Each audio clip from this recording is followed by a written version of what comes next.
হুম, নবীর একটা আদর্শের কারণে জান্নাতে যাবে। সিরত মানি আদর্শ। আর এটা আমরা কদমে কদমে মোহতাজ।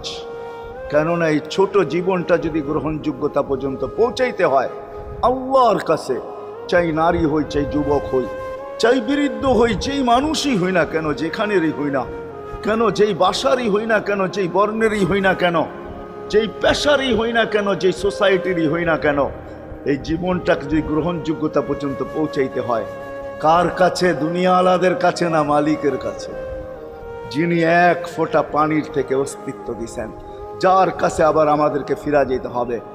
পালানের কোনো সুযোগ নাই।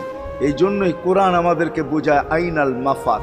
আল্লাহ বলতেছে কোথায় ভাগবে তুমি, বলো কোথায় ভাগবে? কবির কথাই সত্য, যদিও নাকি পালাও তুমি আকাশেতে লাগিয়ে সিঁড়ি, সিঁড়ি লাগাও যদি আকাশ